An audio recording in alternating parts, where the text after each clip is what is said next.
have State Controller Cohen on the line, and thank you for being here. And if Ms. Cicchetti could please review the new bag-leaking procedure. Thank you. Thank you. Hello. If a member of the board attends the meeting by teleconference from a remote location, the member shall disclose whether any other individuals 18 years of age or older are present in the room at the remote location with the member and the general nature of the member's relationship with such individuals. Therefore, Ms. Cohen, is there anyone 18 years of age or older present in the room at your remote location? No, I'm here by myself. Thank you. Okay, thank you, Ms. Cicchetti. And we're going to go now to item 2, which is tax program matters. And I'm sure I'm going to say the name of this company wrong, but it's CVIN LLC. This is an audit property tax non-appearance matter. This is constitutional function, and it will be presented on by Mr. McCool. And I would just note that contribution disclosure forms are not required pursuant to Government Code Sections 15626. Mr. McCool. Thank you. Good afternoon, Chair Lieber and honorable members of the board. My name is Jack McCool, Chief of the State Assessed Properties Division. The State Assessed Properties Division performs routine audits of state assessees under the authority of California Revenue and Taxation Code Section 828 and Government Code Section 15618. The purpose of a property tax audit is to determine the accuracy, completeness, and reliability of the financial data furnished by state assessees and used by the board in the valuation process. Audits also include an internal review of the methods, calculations, and assumptions used by the State Assessed Properties Division. Before you today for your consideration is one property tax audit completed by State Assessed Properties Division staff. The assessee has been presented with a copy of the audit report and given an opportunity to provide additional information in response to the audit report. Upon adoption, the assessee will receive official notice of their new board-adopted value and will be provided with 50 days to file an appeal if they wish. I'm available to answer any questions if needed, and I ask for your adoption of this audit. Thank you. Members, are there any questions for Mr. McCool? If I could just Mr. clarify Gaines? on this, because there was an inquiry by the BoE for additional information, is that correct? We made inquiries during the audit period for specific information, yes. Okay. And none of that information was forthcoming, is my understanding. The majority of what we requested was not correct. Okay. And so we've made the adjustment, but there's still a 50-day period for them to respond if they wish. Absolutely, Very well. Thank you. of course. Any other questions, members? I think you Mr. answered my Vasquez. question. I'm good. Okay, that's great. That's fantastic. And members, the recommended motion is to approve the staff recommendation for the audit findings for CVIN LLC.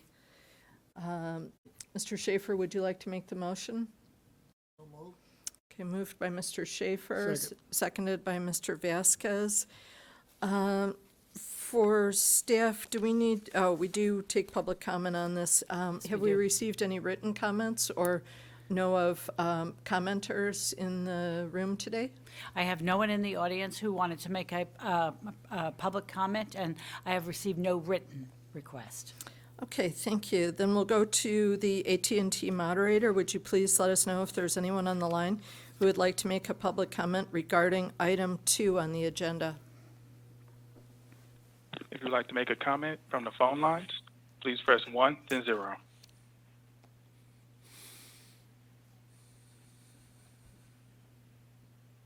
There are no comments. Thank you very much. Okay, members, we have a motion from Mr. Schaefer, seconded by Mr. Vasquez, to approve the staff recommendation for the audit findings for CVIN LLC. Ms. Cicchetti, if you would call the roll. Chair Lieber, Aye. Vice Chair Gaines, Aye? Member Vasquez, Aye. Member Schaefer, Aye. Controller Cohen. Aye. Great, the motion passes, and we'll go on now to item 3. This is the state assessed property board roll changes. These are changes to values of 2023 state assessed properties as recommended by staff, and again, this is constitutional function. Contribution disclosure forms are not required pursuant to Government Code 15626, and again, Mr. McCool. Thank you. Thank you. Good afternoon again, Chair Cohen and honorable members. My name is Jack McCool, Chief of the State Assessed Properties Division. Revenue and Taxation Code Section 4876 allows for correction of errors on the state assessed roll. I'm here to present one roll change for the board's consideration. The roll change is the result of a staff error during our allocation process. In this matter, the value of the company's 2023 unitary property was allocated to the incorrect county. This roll change would simply correct that error and does not result in any change to the assessee's overall value. I'm available to answer any questions, and I ask for your adoption of this item. Thank you. Thank you, Mr. McCool. Any questions for Mr. McCool? Mr. Gaines? I just wanted to clarify in terms of the nature of the error. When I had the opportunity to come by and visit last week, you had indicated that you're using, I believe, some more, or a new software, or you're trying to implement it, and that would reduce the number of errors in the future. And I don't know if this is related to that or not, or. Indirectly, it is. So our current system is fairly old, and it is very dependent on human data entry. We have a process going on for a technology solution for a variety of our programs in the agency, so that's something that's ongoing. And our hope is that once that is implemented, it would cut down on a lot of these human errors that are made during our data entry processes. Yeah, well, I understand, we all make mistakes, but Yeah. you caught it, so I appreciate that. And I'm glad that we're working on a technology that will help us on that in the Absolutely. future. Yep. Thank you. Thank you. Any other questions for staff? If not, the recommended motion is to adopt the board roll changes as recommended by staff. Mr. Vasquez moves. Mr. Gaines, did you wish to second? Okay, and Ms. Cicchetti, do we have anyone who's joined us here in person or any written comments? There is no one in the audience who wanted to make a public comment on this item, and we have nothing in writing received. Okay, fantastic. Then we'll go out to our AT&T moderator. If you would please let us know if there's anyone on the line who would like to make a public comment regarding item 3 on the agenda. If you would like to make a comment from the phone lines, please press 1, then 0.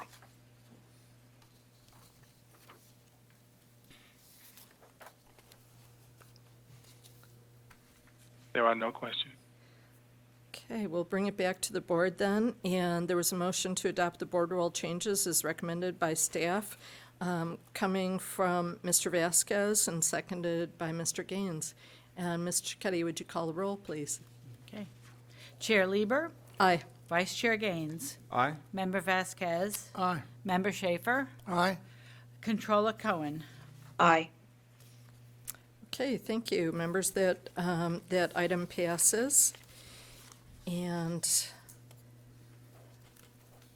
we'll go on now to item, I guess we'll take item 6 at this time, and then we'll go back to items 12 and 13 a little bit later. And this is regarding the proposal to reconvene the veterans exemption, disabled veterans exemption, and homeowners exemption board work group, and this will be presented by Mr. Vasquez. Thank you, Madam Chair. Members, this proposal is to reconvene the next Veterans and Homeowners Exemption Work Group at the February 21, 22, 2024 board meeting for several reasons. One, there are a number of bills concerning veterans carried over from last year, as well as some new ones that the work group participants have asked us to discuss and consider during this legislative term. So the end of February is a key time for that. Number two, the assessors are already beginning discussion and consideration of a number of veterans' legislative proposals and options. Assessor Prang, in particular, in their input would be timely and valuable to us, the agency, and to all the veterans and their organizations. And then number three, the agenda for the work group will be limited only to discussion of matters pertaining to the individual veterans and disabled veterans exemptions and will not include the veterans organizations exemption, which will be discussed at a later date after the ED has prepared with updates and recommendations. And the fourth one is based on the limited agenda, the time slot needed for the work group would be 1 to 2 hours, but not more than that. So even if the agenda for March is so robust, this will not be time-consuming item, but rather extremely important to many of the people who have supported this in the past, especially at this time of the year with the legislative session. So as the co-chair of the work group, I will prepare present minutes and report to the board and participants for review, discussion, and board approval at the March meeting. For these reasons, I ask for your support. Okay, thank you. A question for Ms. Towers. I know that on the first day of the February meeting, we have a very full agenda. The second day, we have the hearing relative to the insurance markets for homeowners. And how many hours is that expected to take? On the first day, February 21st, we have the board meeting starting at 10 a.m. and the estimated end time is 4:40 p.m. Is that correct, or is it? 2:35. I'm sorry, 2:35 p.m. Okay. on the first day. On the second day, for the informational hearing, Vice Chair Gaines is still preparing his speakers, but, so I don't have an end time yet, but so far, they have 3 or 4 speakers, and they're allocating 15 to 30 minutes per speaker. Okay. That's all.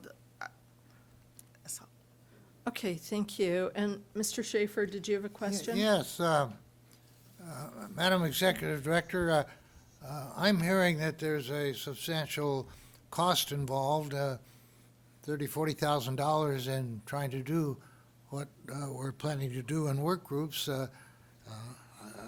I'm at a loss to understand why we get so involved when we do have Mr. Angelo, who works with every matter pending before the legislature that might possibly affect us. Are we trying to substitute for his good work, or is he doesn't have the time to do the job that's needed?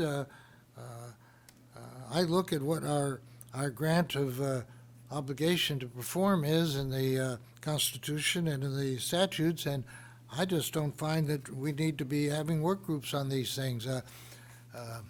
I'm hearing that there are some among us, staff, management, board, that miss the old days when we had 4,000 employees instead of 180, and figured by getting into these additional operations, we can grow, or we'll become our old imperial self, and I don't want to do that. I'm more of a student of Jerry Brown, where less is better, and I'm quite content to be at a reduced size, 180 staff for BoE instead of 4,000. And if a majority of my board is wanting to return to the old heydays and spend $30,000, $40,000, $50,000 a crack and hiring additional people, maybe it's time for a revolution within the board. And I'm just not happy to see us exposing ourselves more and more and more, usually at the suggestion of members of our board who are seeking some publicity for perhaps their reelection to this or another job. And I'm not that person. I'm not running for anything in California. I'm termed out, according to some. I just would like to ask us to tighten our belt a little bit on anything that you mention involves money. And I'd like to ask you if it involves more than $100, you share the financial figures with us without us asking you. Thank you. Thank you, sir, for your comment. And before we go too deeply into the response to that, I wanted to confirm my understanding with Ms. Stowers that the board work groups are achieved with the current board member staff. And so if this were potentially done on day 2 in the afternoon, we would not be paying for speakers to attend or anything like that. And it would be done within Mr. Vasquez's existing staff for his district. Is that right? That is correct, Chair Lieber. The board work group, the charter and the policy of the board work group is that it is the member, it's the chair of that work group or the co-chair of the work group are responsible for organizing the agenda, doing the research. BoE agency staff is here for technical and legal support only. The cost from an agency perspective is minimal because it's just the cost of being in this building, the cost of CHP, which is a cost that we're going to incur anyway. How do you define minimal? Less than 1,000 or less than 10,000? I'm sorry, sir, I do not have that number in front of me, but I will pull it up and give you basically the cost of, what does it cost to have what is a daily cost for the board meeting?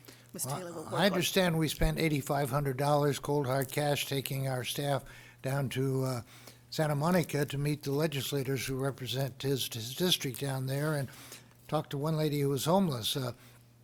I would think for maybe $1,000 we could have flown those people up here instead of spending $8,500 to bring us down there. I just am not happy to see things that are off our required obligation, which is 12 meetings a month in Sacramento or elsewhere as the chair may demand, and I don't think we've been paying any attention to that until maybe today. Okay, Thank you. thank you, sir. And Mr. Schaefer, I think, your points are well taken about the need for frugality. And I don't think anybody is as cheap with $1 as I am, but you are definitely a competitor for that. Thank you. But being that board work group would piggyback on the existing hearing dealing with the difficulty that the majority of Californians are having in getting homeowners insurance, I think that we could do it at minimal cost because we already have a sunk cost for that day in terms of our CHP presence and this room and other issues. So if we added it on in the afternoon for an hour to an hour and a half, I think it would be a very minimal cost, which is what I'm into as well. I think we're on the same wavelength with that. Any other questions? No, I about think it? you hit it right on the nail. Basically, that's why we were looking to do this, is taking advantage of the fact that we're all going to be up here anyway. We're not asking for a special meeting.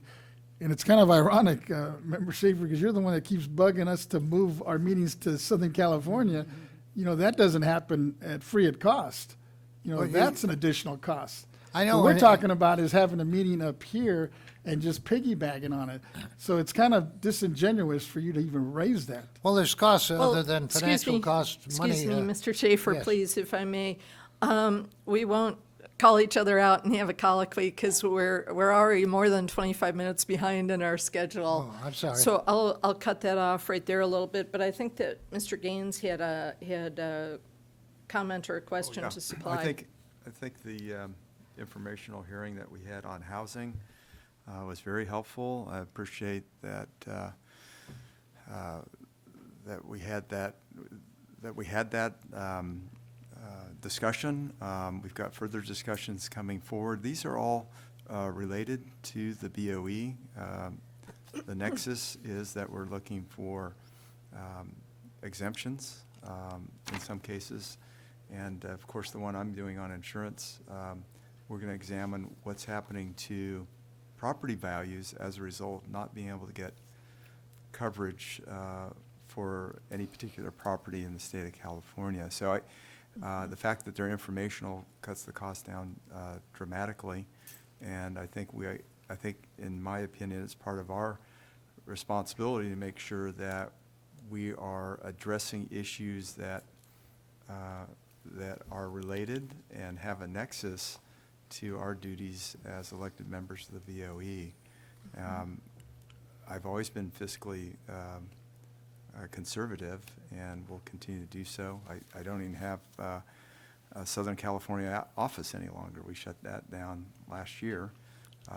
Fortunately, I have a staff person that addresses a lot of those constituent matters throughout my district, and I'm grateful for that individual. I think all of us are being careful with how we're spending our money. We know that there's $68 billion deficit in the state of California, and we're going to watch our nickels and dimes and do all the things that we ought to, but I don't think we should shy away from what I would consider our responsibilities as members of the BoE. So thank you. Thank you. And Ms. Cicchetti, if you can confirm my understanding, if we have a consensus on this item, we don't need to take a formal motion, or would we need to have a formal motion on it? Okay, I'm seeing yeses Yes, and I was going to noes. say it's preferred that we Pursuant have to- a motion. I'm sorry, Mrs. I'm sorry. I'm sorry. Yeah. Pursuant to the members' board work group policy, whenever you want to reconvene or establish a work group, a motion is required. Okay. Okay, well, we will, if there are no further questions at this point, we'll go ahead and take a motion to hold this limited time hearing on the second day of the February meeting after the conclusion of the insurance hearing.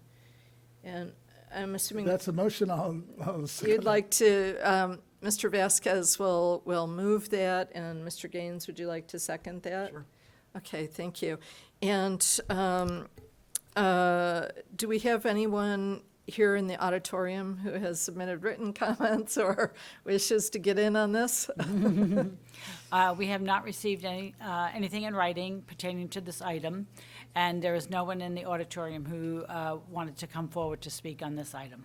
Okay, and then we'll go out to our AT&T moderator. Moderator, could you tell us if there's anyone on the line who would like to make a public comment regarding item 6? For comments on the phone line, please press 1, then 0.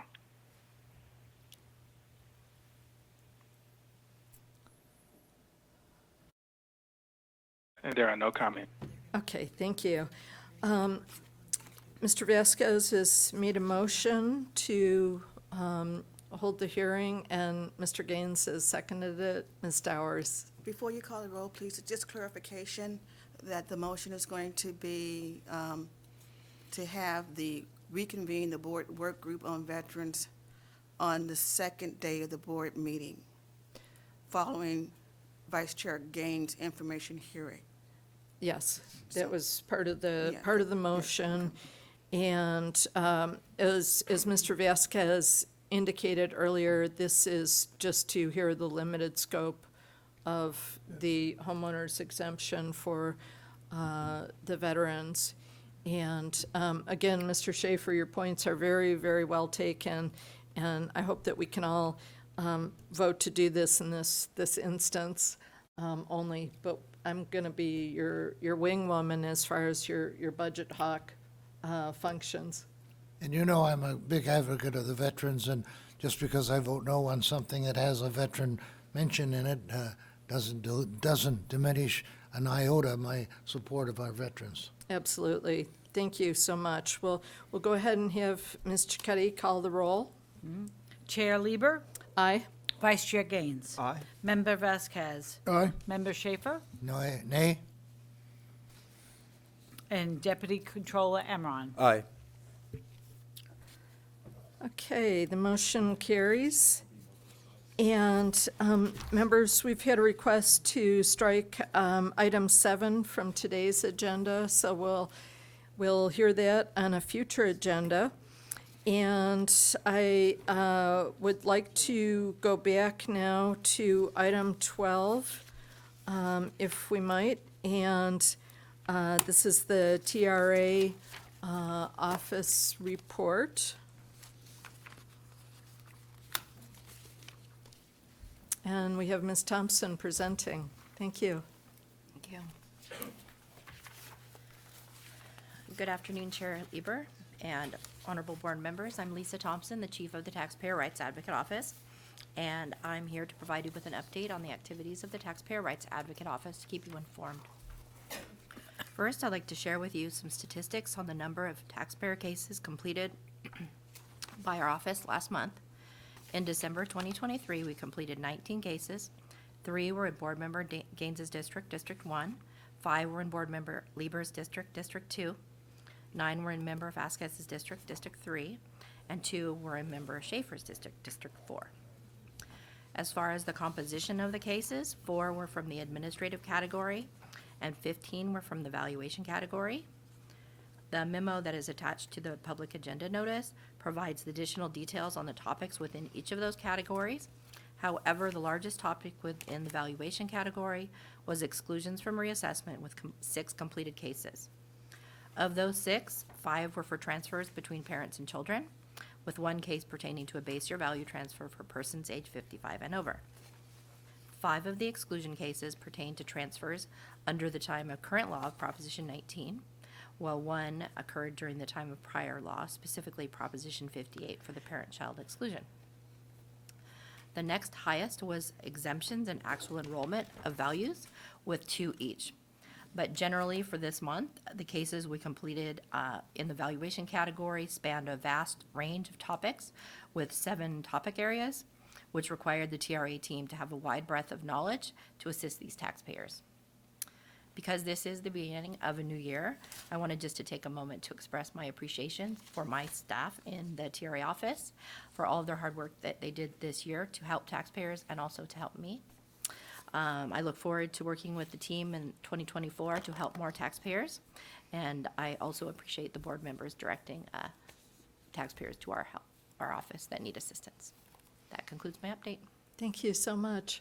Members, any questions for Ms. Thompson? Just a quick comment. Sure, Mr. Vasquez. Great job. And it looks like my district got a little bit more active this time. Sure. Things are settling down in my district. It'll happen. You just have to Yeah. wait for another month. Yeah, thank you for what you're Mr. doing. Schaefer. Appreciate it. Yes, Ms. Thompson, I expected to listen to you for 15 minutes, and you're only sharing with us 3 minutes. You're very efficient. I am. Listen, Yeah, I listened. But next month I'll present the TRA annual report, so it'll be a little longer. I appreciate all you do, yeah. You're welcome. Great. Okay, well, thank you very much for that report. I had one other question I Oh, want to Mr. ask Ms. Schaefer. Thompson. I noticed that the completed cases, you had 2 for my district and 9 for Mr. Vasquez's district. Does that mean all is well in my area and he's got problems?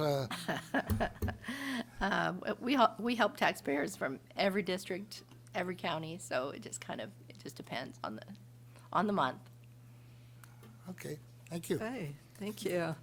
And I always, take it as a point of pride when I note that my district, which has always been very unquiet, is well represented, but we'll try to drum up a little bit more business for the TRA. We're happy to have it. Just send them our way. Thank you.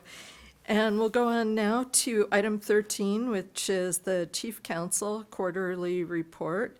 The report on the legal department's workload over the last 3 months, presented by Mr. Nancho. Great. Thank you very much. Chair Lieber, good afternoon. Chair Lieber, Vice Chair Gaines, and honorable members of the board. I'm Henry Nancho, presenting the legal department's quarterly report covering the 4th quarter of 2023. First, I want to thank my team for their continued dedication and hard work through 2023, especially in the fourth quarter as the legal department, almost all of the legal department works on our state assessed appeals in addition to the regular workload. We continue our efforts in filling our remaining vacancies. We have currently an off route on one of our vacancies, so hopefully we'll get approval and that will be accepted, and we'll continue to fill in our ranks. Members, as you know, our 2023 state assessed appeals season has been mostly completed. We just have a couple of Section 40 decisions which will probably be coming to you either next month or the month after. While the state appeals season is ongoing, the regular workload of the legal department continued to be met. I'll now provide a few topical highlights. In the litigation area, members, as you know, our litigation attorney continues to provide confidential monthly written litigation reports to the board, as well as appropriate public updates to our website on BoE's public litigation roster. Our litigation is also the appeals attorney for our currently sole tax on insurers appeal, so it's keeping him busy, but that is progressing nicely as well. We continue to closely monitor and handle the board's litigation cases, and will continue to keep you informed and updated of any developments in closed session or via confidential memoranda as appropriate. In the area of Public Records Act disclosure requests, in the fourth quarter, we had 52 completed PRA disclosure inquiries. This is a little bit of an increase. Sometimes we have more, sometimes we have less. Unfortunately, it came at the same time as our state assessed appeals season, so it kept our disclosure team very busy. The work is steady and ongoing, and the workload is dependent on the volume of public inquiries, so it just kind of depends on what comes in. We expect work in this category to continue in 2024 as public inquiries come in. In the area of administration and support of board proceedings and the executive department, you'll recall that the administration assignments are typically requested by board proceedings division or executive office covering various administrative or board meeting related legal issues. In the fourth quarter, we completed 15 of such assignments, and we continue to provide support as the board proceedings division and exec office needs. In the area of publications review, members, the legal department completed 40 reviews in fourth quarter 2023. These publications include items originated from the property tax and communication departments, as well as reviewing other agency publications. Again, we expect this work to continue in the first quarter as well. In the area of regulations, board members, thank you for your support of Property Tax Rule 192 and approval thereof. We continue our progress on this rule, and now we'll be preparing it for submission to OAL and hopefully for a quick approval along those lines.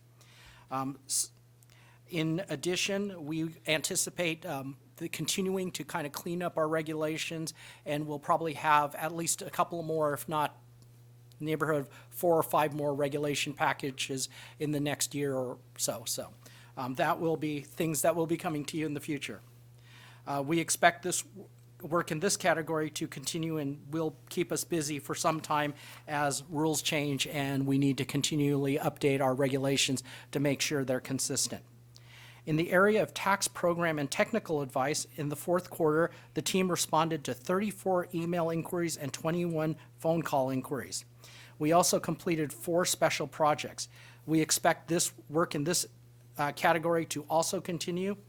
And finally, members, for the fourth quarter, the legal department issued a total of 9 legal opinions or memos, which include property tax technical advice opinions, internal and board meeting related chief counsel memorandums. This is also work that we do for county assessors.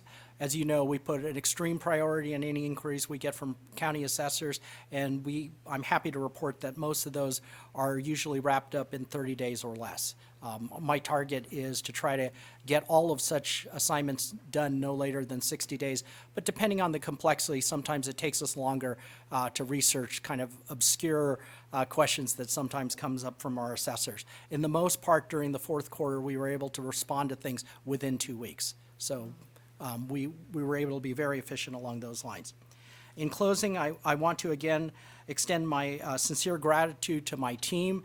I have basically attorneys doing multiple tasks throughout the quarter, and they're doing a good job keeping all the balls juggled and not dropping any plates, so to speak. This concludes my report, members. I'm available to answer any questions that you may have. Thank you. Let's see, Mr. Schaefer first for a question. Yes, hello, Mr. Najo. I noticed that your technical advice, where you've given 34 emails, 9 letters, 21 phone calls, that's 64 contacts. Are those all related to staff and our assessors, or are more than a few from members of the public? I ask that because members of the public would find it much cheaper to give you a call or send you an email than hire their $500 an hour attorney.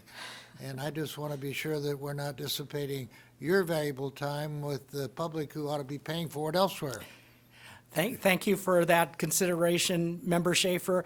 The majority of those are either assessors or assessor staff, but we do from time to time answer questions, as you know, from taxpayer reps and or individual taxpayers, especially if there's something quick that we can help for them. Sure. We try to get those taken care of right away. Sure, and in a more limited fashion than we would with staff, of course. Exactly. For those members of the public who send us something more complex, we're very communicative with them, letting them know that those things are a lesser priority, and due to the shortage of staff, it's going to take some time for them to respond. And my attorneys are really good about checking in with them, making sure they know they're still in the queue and what have you. So we have a very iterative process and communicate with all people who ask us for legal opinions. I know that I call you from time to time, and I send you emails, and you always respond fully and promptly. Am I in these statistics here? You probably are in some extent. I'm not always as good as my staff about recording all the times that I help board members or other members of the assessor's offices or what have you. So I will answer this way. You should be included in that statistic, but I can't guarantee that. Well, if I get to be a nuisance, let me know. I will do that. Thank you, sir. Thank you. Make sure you bill them. Mr. billable Vasquez. hours. There you go. Well, thank you for the presentation, and just in terms of what you're seeing, is there any trends that you see in this next quarter coming up? You know, On the legal side? we're always kind of mindful of trends because we communicate with the property tax department about trends and, if there's a letter to the assessors or something that we need to put out. Candidly, I have not seen any trends, especially the last quarter of 2023. The inquiries were really kind of all over the board. There's still, if I had to say a trend, that there are still some, I would say, 25% of our inquiries have some Proposition 19 relation to them, right? People are still trying to figure out those issues. I think for the most part, a lot of the assessors' offices have gotten that squared away, although we recently had kind of an interesting one from one of the assessors' offices having to do with a intergenerational transfer followed closely by a base year value transfer. And that's something that isn't really contemplated very well in the Proposition 19. So that's been kind of a unique issue that candidly is taking us a little longer because we want to make sure we get it right. But that's kind of a unique one that's come up. That wasn't in Orange County, was it? Yes. Yeah, I did a resource fair with my assessor Prang just this last weekend in Santa Clarita, and he showed up and he asked me that specific question. And I know it's in Member Schaefer's district, but he took advantage of it and drove all the way up to participate and ask that specific question. And it sounds like you guys were able to figure that out because it was a whole timing issue, I guess. Yeah, in that particular case, without going into the confidences No, of any taxpayer, actually, that taxpayer's issue was pretty straightforward, but the assessor's office had other questions that kind of related to it, and they wanted us to answer all the questions before they gave that taxpayer the advice. So my office, the attorney handling it, has been really good about contacting that taxpayer and letting them know that you're probably okay. It might take a little longer for the assessor's office to give you official word, but we've been helping them along those lines. Appreciate it. Absolutely. And just looking ahead for this next quarter, do you envision any new priorities or other tasks that might come up in this next quarter on the legal side? You know, I honestly, Proposition 19, getting that kind of, we're getting to the point where we're getting some of these unique issues. So I anticipate more of those coming up. The other thing that's on my to-do list is definitely going back and cleaning up some of our regulations and trying to get those consistent with some law changes that we haven't been, necessarily keeping up with. 192 is a good example of that. The other area that we are looking at, and we work very closely with the property tax department on, is providing further guidance to the assessors. There's some rules and some things that we're looking at kind of refreshing. And then finally, I don't want to make any promises. My staff is probably going to start throwing rocks at me for saying this. But we are trying to look at our annotations because some of our annotations haven't been updated in quite some time. So I'm seeing if I can spring some resources to, and we're doing this in conjunction with the property tax department. So we're trying to identify kind of more priority ones, and then we'll try to work on some annotations as well. Appreciate it. Thanks. Absolutely. And Mr. Gaines? Yeah, I just wanted to get an update, if I could, in terms of staffing. I think you may have had an attorney or two that may have moved on to Yes. other departments or other Yes. legal duties, and I What- was what just hap- curious. What happened was we had a couple of attorneys who, I'm very happy for them, got a promotion. I'm very sad to see them go. But they left for other departments. But I've hired one, and we are getting ready to start the recruitment again on the second one. Good. We've done some recruitments for that second attorney position. This is actually our second time out because the first time we went out, we just didn't find anybody really with any kind of property tax background or affinity. So, we, if worse comes to worse, we'll train somebody up. But if we can find somebody with at least some familiarity, it puts us that much ahead of the game because it kind of draws resources from my other attorneys to kind of train somebody from the ground up. Sure. Good. I'm glad that you're working on that, and you've got one already replaced. Yep, absolutely. Yeah, great. Thank you. Sure. Thank you very much for the inquiry. I appreciate the questions. And Mr. Emron? I just Yes. had a quick comment. Thank Sure. you, Mr. Nanjo, for your report. I think it's a great way to kick off the year, just kind of giving a high-level overview.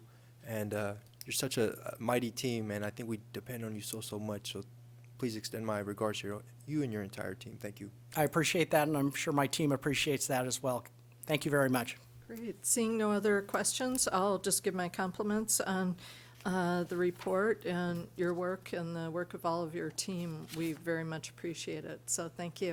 Absolutely. Thank you very much, members. That means a lot to my team and Oh, myself. Thank you. Thank you. And members, I think this is an opportune time before we go into a 30-minute long item to give staff their brief afternoon break. So we will do that now at 1:50 and come back at 2 o'clock sharp.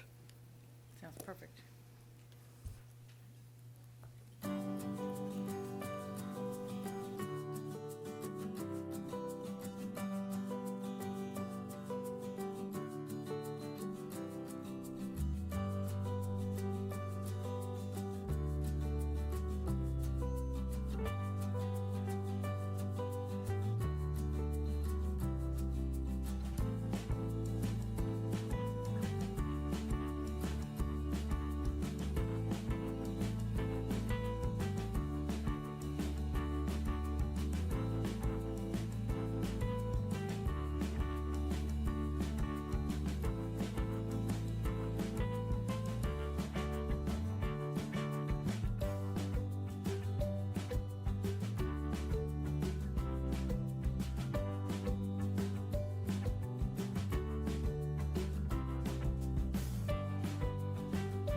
Okay, we'll come back to our meeting now.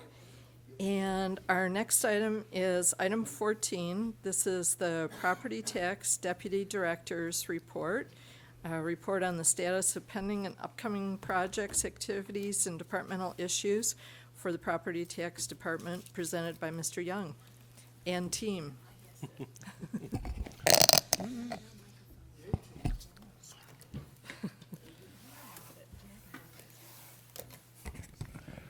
Thank you. Thank you, Chair Lieber, honorable members of the board. For the record, my name is David Young, and I'm the Deputy Director of the Property Tax Department here at the board. So today we have actually 5 reports for you. But before we start, I wanted just to give you a little bit of an update on what Ms. Renati already brought up. As part of our reorganization of the Property Tax Department, we have divided what was formerly the County Assessed Properties Division into 2 separate divisions. One will have the remainder of all the functions, but we separated out a separate division for the survey team. That division now is called Assessment Practices Surveys Division. So we did that in order to give each one of those functions their due attention and effort.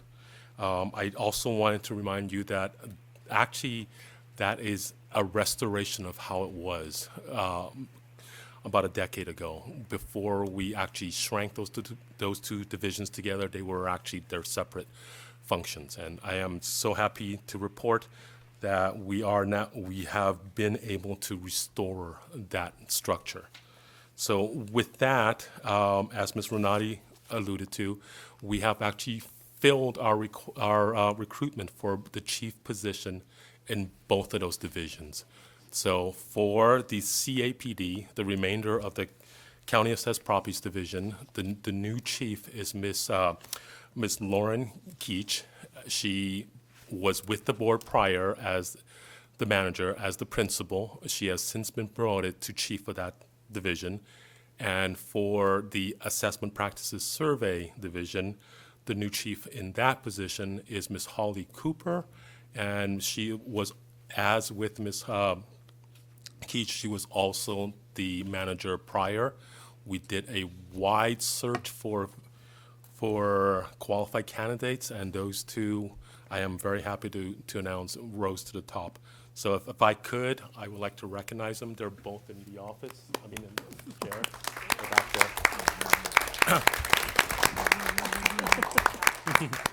So I look forward to their continued efforts in bettering the department as a whole. With that, let me start with your indulgence. There's 5 reports. I would like to take a couple of them out of order. I'll start out, and then I'll turn over the rest of the reports to Ms. Schultz and then to Mr. McCool for the last report. So if I can, I'll start with the welfare exemption report. So I've already announced that there's a new chief in that CAPD section. That it also covers the welfare exemption department. And what we've done there is we've continued. Our executive director, Ms. Towers, was very kind in giving me the opportunity to announce our achievements there. She already mentioned that we were working on making the application process of that a little more friendly, a little more streamlined. It's all part of the streamlined process that we've been embarking on for the last 2 years, but we've been able to actually convert the applications, and they're all online now. They are fillable, and you can execute and sign them digitally, and you can actually submit it to us digitally. She mentioned we're still working on it. As of Friday last week, they've actually gone live. So they are now available online. With that, we've also reorganized part of the website in order to give a little clearer directions to applicants and to our stakeholders, where we really look forward to that improving our processes. We've already made great improvements in leaps and bounds in our turnaround time, and we hope to actually carry that a little bit more. The application should be easier.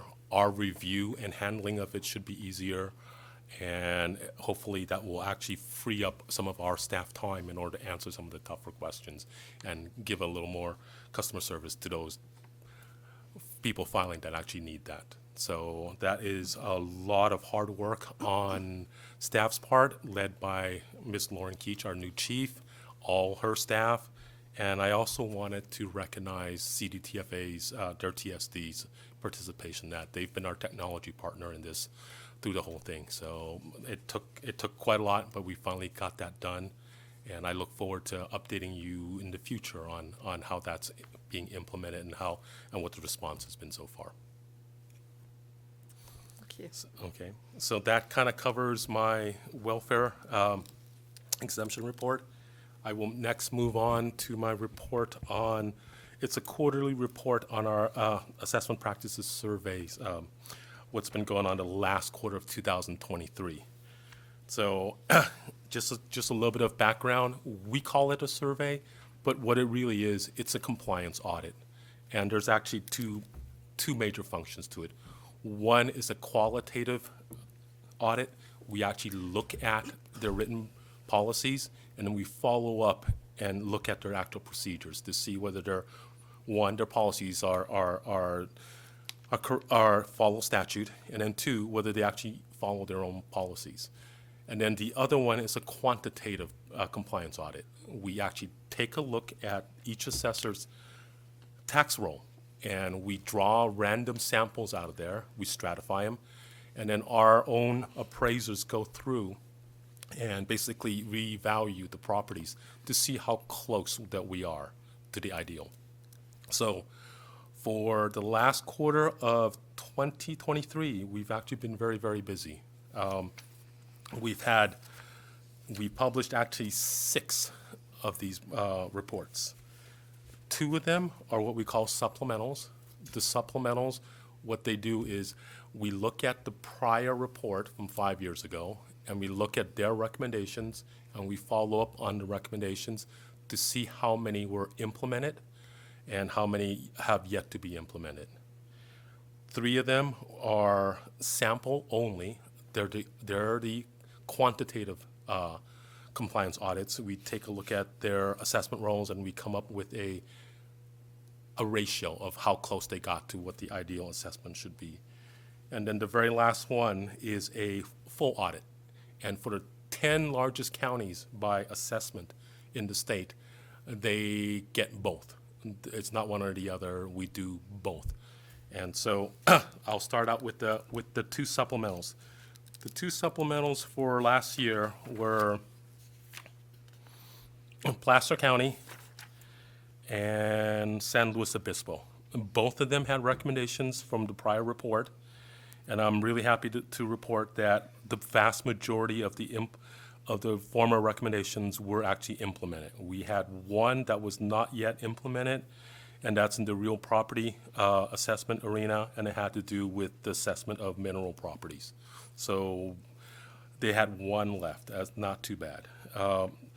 And San Luis Obispo, had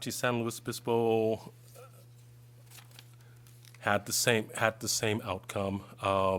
They implemented all of theirs except for an assessment of mineral properties. So I guess we're going to need to do a little bit more training on that. And actually, we actually have workshops set up for that type of properties. The 3 counties that we did a quantitative compliance audit on were Siskiyou, Marin, and Tuolumne. So for Siskiyou, they had a total of 45,852 individual assessments that added up to a total roll value of $5 billion. We pulled samples from their 2021-2022 assessment roll, and our appraisers went through and basically revalued the properties to see how close they were. They were at 100.08%, so that's almost perfect. Their absolute variance was 1.26%, and that is well within tolerance of the requirement under law. Marin was next, same year, 2021 to 2022. Marin has 104,799 assessments, and for a total roll value of $90.1 billion. Same procedures, we looked at it. Marin's assessment ratio was 100.15, so just about perfect. Their absolute variance was actually a little tighter, so their absolute variance was 0.25%, well within the range. The last one we have that is just a quantitative audit is for Tuolumne. Tuolumne had 39,327 assessments, $8.8 million on the roll. Their assessment ratio came out to be 98.67%. Their absolute variance is 2.27%, all well within tolerance. So all 3 of those, we did not find any, everybody was within tolerance. The last one I have a report on is for Riverside County. Riverside County was a full audit, both quantitative and qualitative. We looked at 3 general areas. We looked at their administration, their assessment of real property, and their personal property and fixtures assessments. For the administration, we looked at the budget and staffing, their workload, the assessment appeals, and exemptions. We did not find anything that needed a recommendation. For real property, we looked at change in ownership, new construction, declines in value, and certain properties that are subject to special assessment procedures, such as mineral. We did find a couple of areas. Overall, we found that it was very well run, but we did make a recommendation for change in ownership and new construction, and I believe also one for mineral properties. And then for the assessment of personality and fixtures, we found overall quality. Nope. We did not find anything that needed a recommendation on that one. So that was a well-run program. And then the last item is we also did the quantitative look at their role. Their ratio came out to be 100.19%. And that is perfect, just about perfect. And then their absolute variance was 0.35%. So all 6 of them, whether they were a supplemental, a quantitative, or a full audit, they all came out to have no issues. So there was no significant assessment issues, nor were there any out of tolerance in their assessment role. And the very last thing I wanted to report on as an update for the survey program is that last week we attended the kickoff meeting for the Assessors Association annual kickoff meeting, and we set the schedule for the 2024-2025 survey program. So I will just give it to you quickly. For the group 1, where they get both the qualitative and quantitative, for 2024-25, they will be Orange County and Alameda County. And then for the second group, the second group is number 11 to number 20 in assessment size total for the state. So Sonoma has been chosen for a qualitative survey, and Sacramento was chosen for a quantitative survey. And then for the third grouping, which is counties 21 through 58, Stanislaus, Tehama, and Plumas were chosen for the qualitative, and then Nevada and El Dorado counties were chosen for the sample only. And with that regime of who we pick, we actually had a couple of counties that basically got a bye for this rotation. The counties that got a bye were Calaveras, Imperial, and Mendocino. So we've set the survey agenda for our upcoming year's worth of work.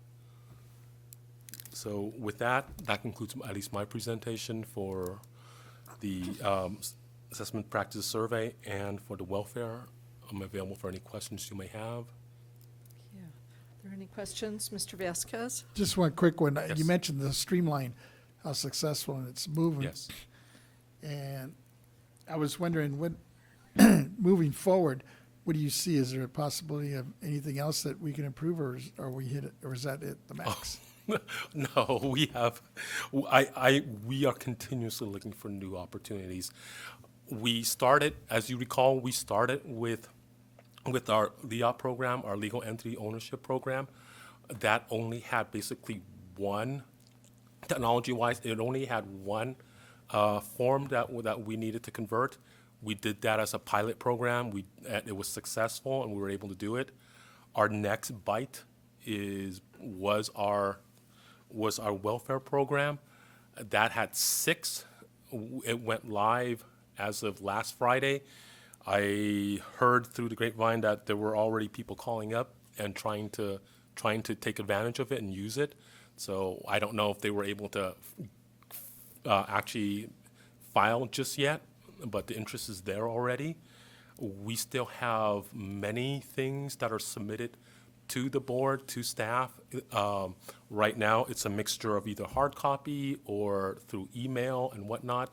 But in order for us to drive efficiency a little bit more, to receive it digitally, work it digitally, approve it digitally, and send it back digitally, that's beginning to end. That's what we're pushing towards.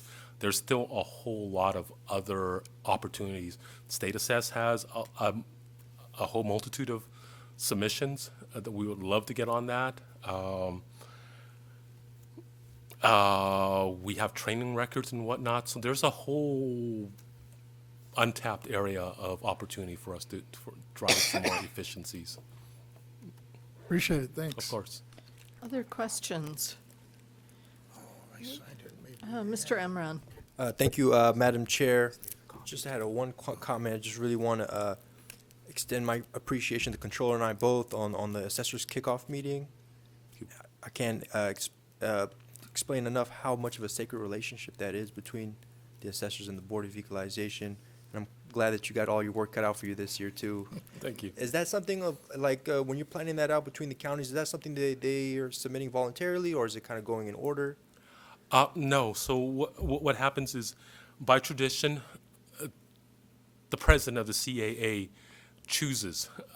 So it's part of the way we choose what counties to survey. Part of that is the top 10, there is no choice. You're on rotation. You get both. There's no choice.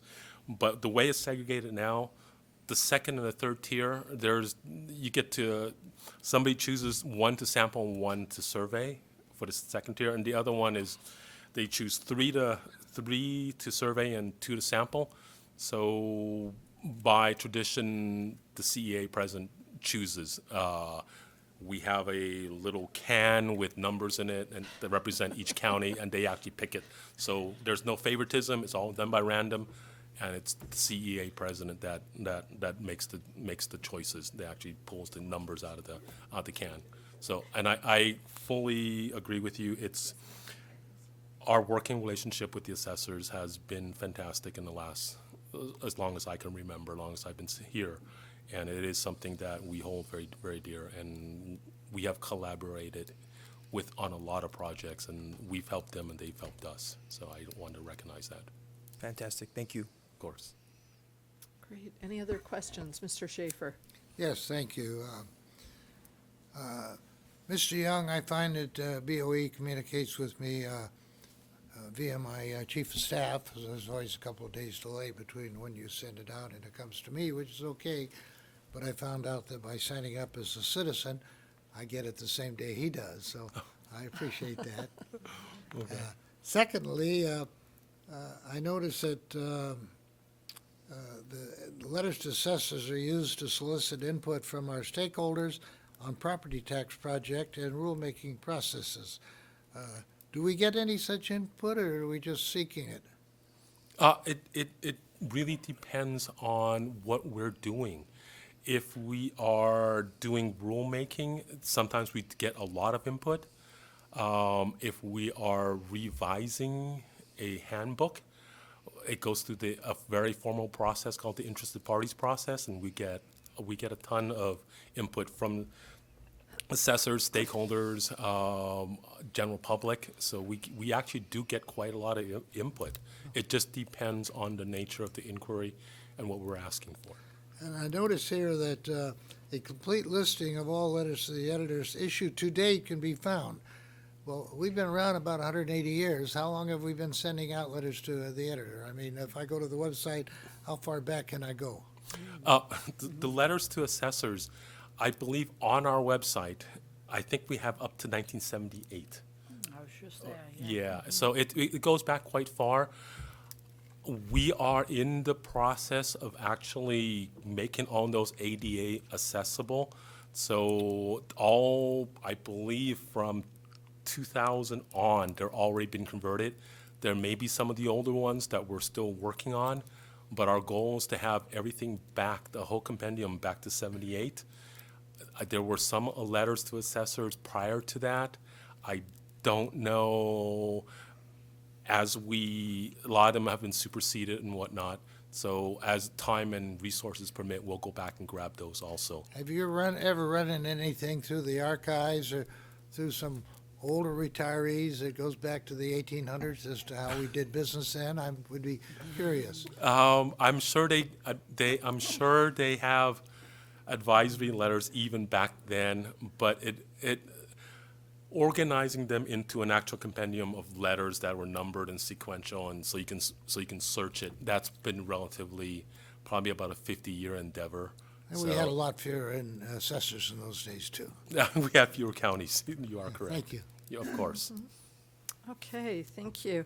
Okay. Seeing no other comments, if you'd like to introduce Ms. Schultz's item. Thank you. Thank you very much. I will do that. Ms. Schultz, I believe letters to assessors is next. Oh, Oh, we okay. have a little seat change Yeah, here. I think we have some non-working microphones.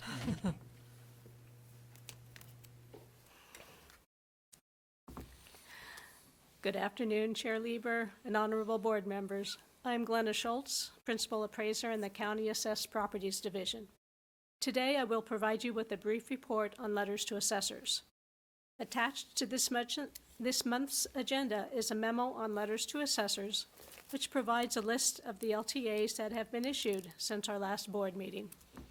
In addition, the memo provides a link to the BoE's website where a list of all LTAs can be found that have been issued to date. As of the date of the attached memo, BoE staff issued a total of 56 LTAs for calendar year 2023 and 1 LTA for calendar year 2024. Since our last board meeting, 9 of those LTAs have been issued. Those 9 LTAs are summarized as follows.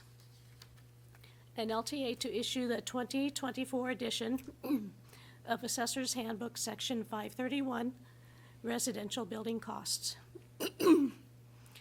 An LTA to issue the 2024 edition of Assessor's Handbook, Section 534, Rural Building Costs. An LTA to issue the 2024 edition of Assessor's Handbook, Section 581, Equipment and Fixtures Index, Percent Good and Valuation Factors.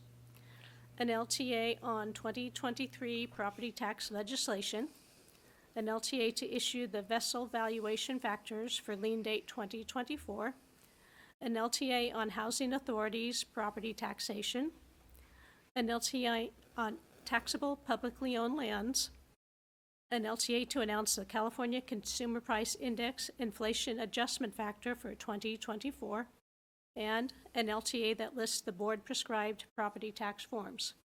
This concludes my report on letters to assessors. I'm available to answer any questions you may have. Thank you very much. Are there any questions for Ms. Schultz at this point? Okay, seeing none, we'll go back to Mr. Young for Okay. the next item. Thank you. Ms. Schultz, I believe you have one more for training and certification. Yes, thank you. I will now provide a brief report on the BoE's appraisal training and certification program. For the 2023-2024 fiscal year, we have scheduled 34 classes and 3 workshops. To date, 24 of the 34 classes have been completed. Since the last board meeting, 4 classes have been taught. We also continue to offer our existing online basic training courses available through American River College and California State University, Sacramento, as well as our online courses and self-study training sessions available on the BoE's website. This concludes my report on training and certification. I'm available to answer any questions you may have. Yeah. Any questions on this item, members? Seeing none?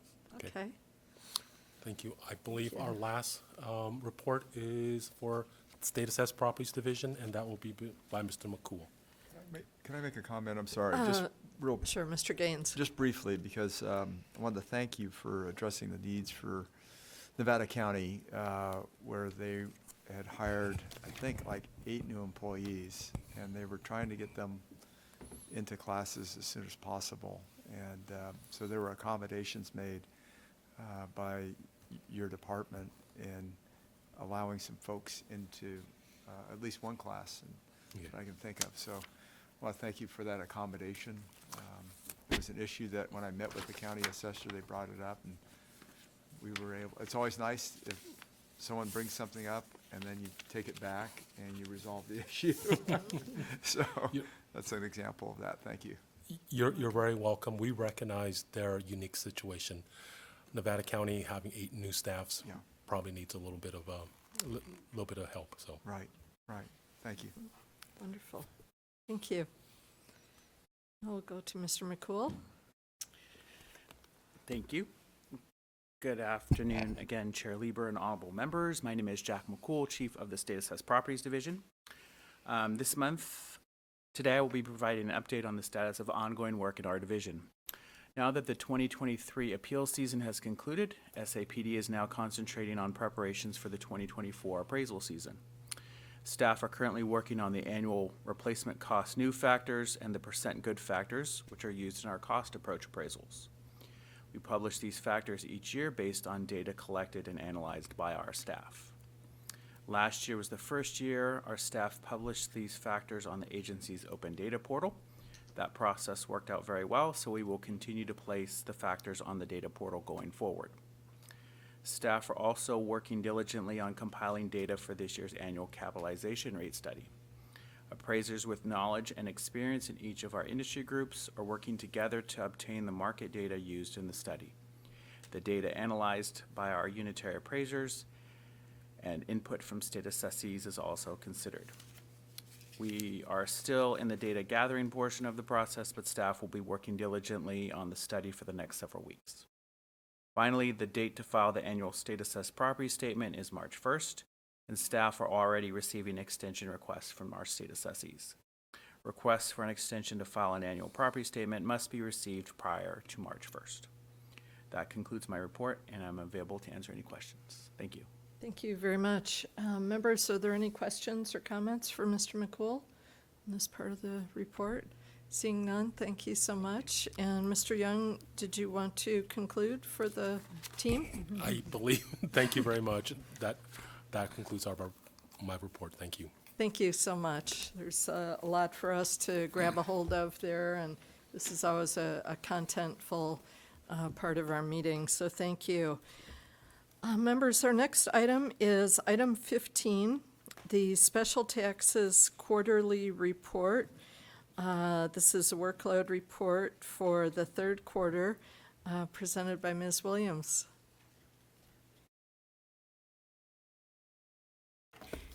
Good afternoon, Chair Lieber and members of the board. I'm Laurel Williams, the BoE's technical advisor for the special tax programs, which we administer, so the insurance and the alcohol programs. I'm going to start with the quarterly report on the insurance program. This program currently has 2,742 accounts, which is up from 2,736 in October. Basically static. The revenues for this program in fiscal year 23-24, according to the December 2023 Department of Finance Bulletin, are at over $1.64 billion. This is approximately $20 million over projection, which is 1.2% of the forecasted amount. The program remains very compliant on all other fronts. The second program is our alcoholic beverage tax. Currently, there are 10,688 alcohol accounts. This is down slightly from 10,726 in October. This slight decrease is a normal part of the cycle for two reasons. The first is that in the December special taxes newsletter that CDTFA sent out, they included a small blurb about how to close out an alcohol account. And also, many of the accounts are calendar yearly accounts. So they have a return and a due date coming up. And a lot of people get the email saying, hey, the return due date is, be ready to do your return, or maybe your return is due, past due, and then that kind of spurs them to close out their account. The revenues for this program, according also to the December Department of Finance Bulletin, are at $183 million. This is approximately $6 million, or 3.2% below projections. As I mentioned, many of the accounts in this program have a return that is due in the very near future. So when those returns come and are posted, the funds will be allocated, and we might have a better idea of that picture at that time. Within the alcohol program, the wine grower returns I've been reporting on the opt-in and opt-out. So those have remained for the September return. There were 1,164 returns filed. Of those, 760 opted out. And in October, there were 162 returns filed. Of those, 105 opted out. So these figures show that approximately 5% more accounts are choosing the opt-out than my report in October. Also, there is new opt-in, opt-out information as far as with beer. SB 388 was chaptered that would allow the beer manufacturer returns to be treated in a very similar way to the wine grower returns. This is starting with the January 2024 filing period. So we don't have any of that information yet, but probably will have some maybe with my next quarterly report. To help kind of publicize this change, BoE and CDTFA worked together to distribute special notices to the account holders, and the same newsletter where CDTFA included information about how to close out an alcohol account. They also included information on the upcoming changes to the beer manufacturers program. The alcohol programs remain very compliant as well, with not much going on there. Unless there are any questions, I will end this report with a fun fact. In 2023 was the first time in history, according to the Distilled Spirits Council of the United States, also known as DISCUS, that in the United States, distilled liquors have become more popular than beer. Main contributors to this are the ready-to-drink cocktails, the canned Moscow Mules, etc., that are available in stores, as well as the premiumization, particularly of whiskeys and tequilas. And there seems to be an increase in celebrity-owned brands. And some of the celebrities that are owning brands, just to name a few, are like Mark Wahlberg, Michael Johnson, The Rock, Kendall Jenner. So yes, he has one as well. And also there's some attribution to the recovery of the hospitality industry from COVID. So that was kind of our fun fact for the meeting. Great, that is very good to know. Any further questions for Ms. Williams about the distilled spirits or anything else? Okay, seeing none. No, I don't think she did. I did not. Darn. Well, we really appreciate all the information, so thank you very much. Thank you. Thank you. And members, we're getting to that time when we're ready for item 16, our Legislative Research and Statistics Division Chief's Report, an update on administrative and program-related legislative bills impacting the BoE, presented by Mr. Angelo. Good afternoon, Chair Lieber and members. Good to see you all again.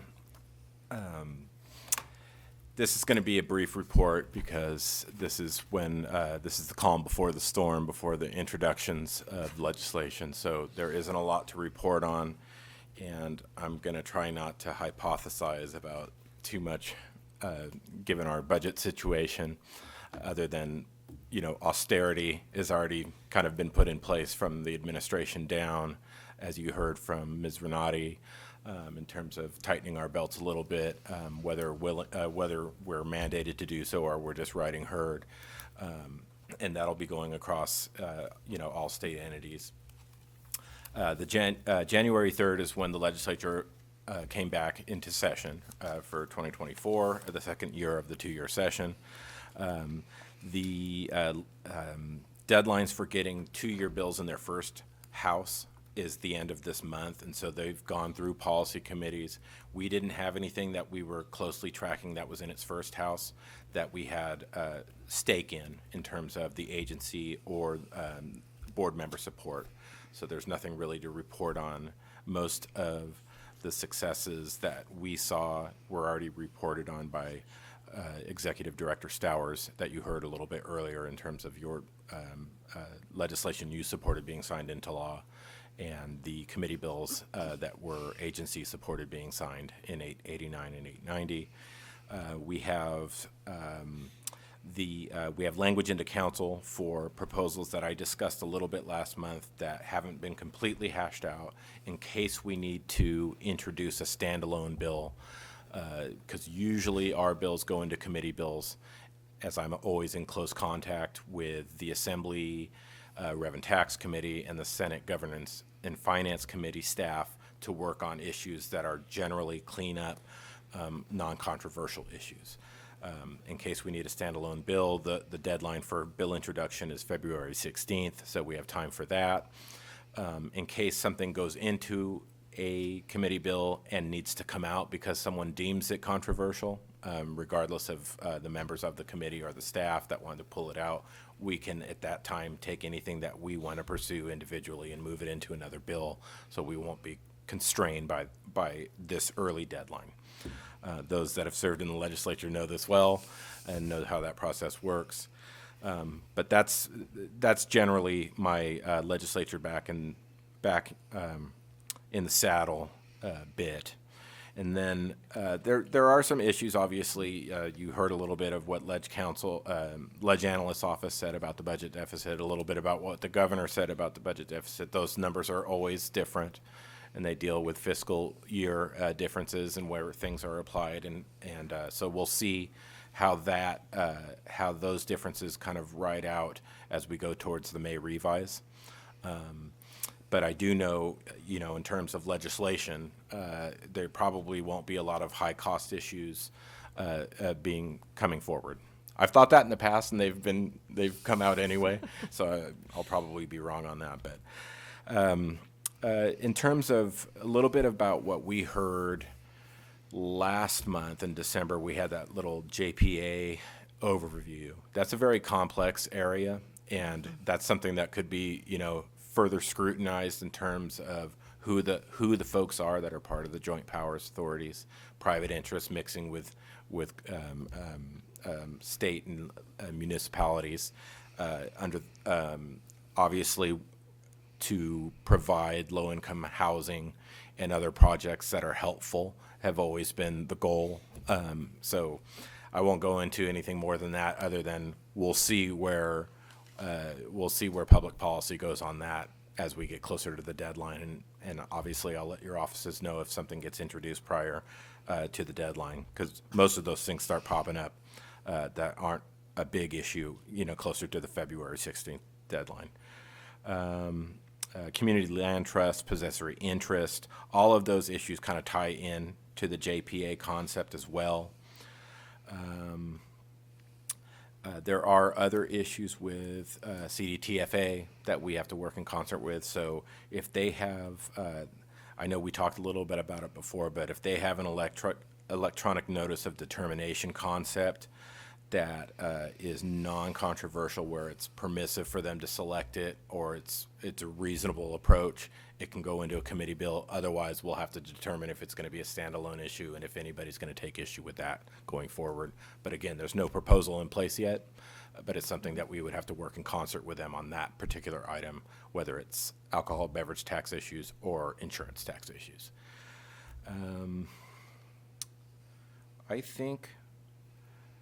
I think that's generally it for right now. I don't have any other bills. You heard, I could kind of recap a little bit of some of the other things that we went into last month, but you've heard all of them. There were a lot of bills last year, and we kind of covered which ones were signed and which ones were held. So I will update you as two-year bills in their second house start moving along with the new introduced legislation. So, oh, one more thing. I did watch the special hearing down south that the insurance commissioner put forward, and I know we're going to be talking in February, so I'm not going to steal any thunder there. I just know that they are looking at ways to deal with filing issues that they've always had at the department. I have a little background in that area, so I kind of know how it works and how complex it can be. So they're looking at ways to address issues with affordability of insurance, affordability and availability of insurance, which obviously Mr. Gaines was talking about property values and insurance availability being something that we want to discuss. And so I did track that. It is an interesting, they have a program called the FAIR Plan, which is kind of like what used to be on the workers' comp side with the State Compensation Insurance Fund. Used to be an insurer of last resort that became taking on much more business because private entities weren't offering it because of increased risk. So I'll leave it at that, other than to say it was an interesting, they're trying to get new approvals for new policies that used to get held up, but I'll let that be next month's hearing. So, but I did track it and wanted to let you know about that. Great, thank you. Other questions for Mr. Angelo? If I could, I've got one. You've got one, Mr. Yeah, Gaines? if I could, yeah. I'm just curious as to what's happening in the legislature as it relates to JPAs. We had that informational hearing. Is any of this legislation related to issues that we discussed, or are they on different matters? Right now, it's just, I know it's going to be an issue. It's just a feeling that I have. Okay. So I haven't seen any language. I do know that the County Assessors Association was, they have their feelings about it. But there's no language and there's no proposal, and I haven't been asked to look at any language or anything like that. I just know it's a complex universe. And Mr. Young has talked about it before, about the inner workings of it. We had a primer on it, so I could get more up to speed with how it's been put in place, going back from the different types there are. There's quite a number of them that have been put in place in statute over the years and changed and updated, and folks adding on where others had an exemption or availability to work with public-private partnerships and whatnot. So that's more of a revenue issue, isn't it, for the county assessors? Isn't that their primary concern? I think so. I think it usually is. And Mr. Schaefer had a question. Yes. Thank you. You've only used 9 of your 15 minutes, so I've got 6 minutes to dialogue. I am concerned, I feel you're doing a very fine job, and you're a very important part of our process, and you are our link to the legislature, and the legislature is where it's all at. I am concerned that these workshops that we keep working on and expanding and going to have hearings, we can't do anything in that field. We are not the legislator. We are just an administrator to deal with the fundamental fairness of the taxation values of real estate. And if we spend a lot of time coming up with proposals and whatnot, which there's nothing we can do. We can't change the law. We're not the legislature. I really think you're necessary, and we're not in that regard as far as workshops.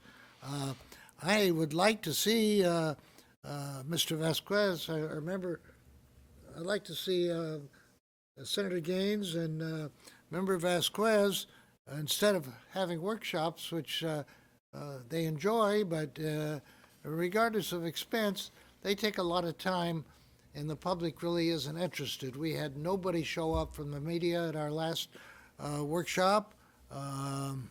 Mr. Kim was flown down there to deal with them if they did show up, and they didn't.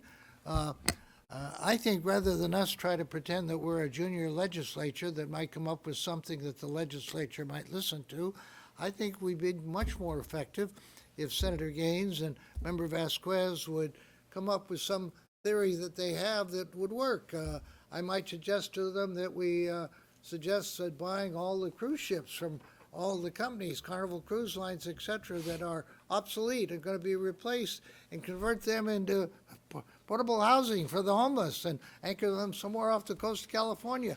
This is an idea that ought to be debated. I would like to see Senator Gaines or Member Vasquez, through your good offices, set up an interview with the legislature on an appropriate bill and speak and get some good headlines for them and for us. Everything that they do, the Board of Equalization gets credit for it because they're our leaders. I'm just a former city councilman. My opinion doesn't carry much, but you've got a former state senator here, former mayor of Santa Monica.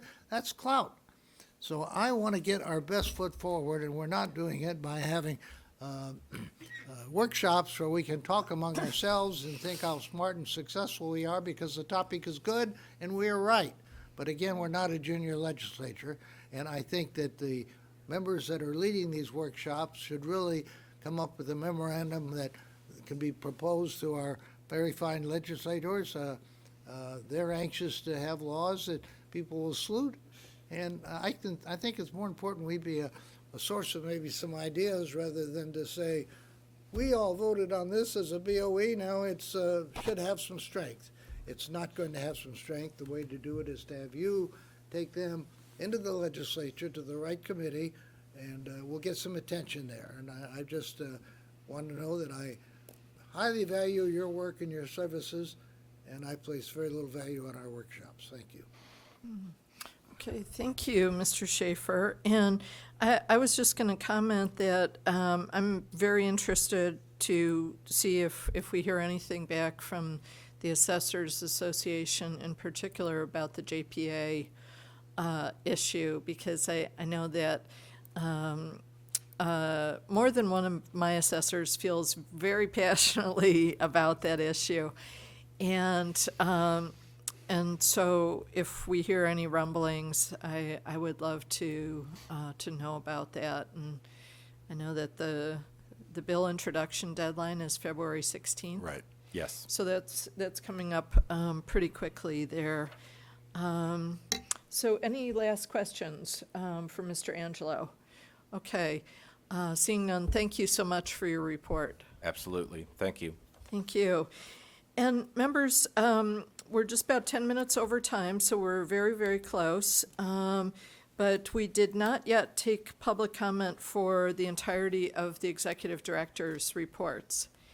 So, Ms. Cicchetti, do we have anyone who has submitted written comments or who is here in the audience who would like to comment? No, we have not received any. Okay, in that case, we'll go to our AT&T moderator.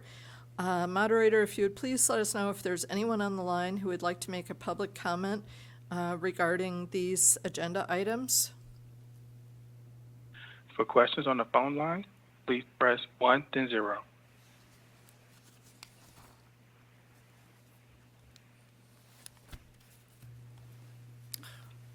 There are no comments. Thank you.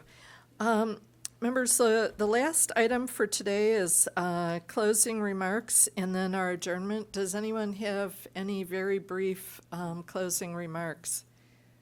Anything that has not been said or hasn't been said by everyone yet? Okay. Well, we will go on to adjourn our meeting at 2:51 p.m. And I will note that our next meeting is on Wednesday, February 21st, and Thursday, February 22nd, 2024, in Sacramento, starting at 10 a.m. on those days. Thank you.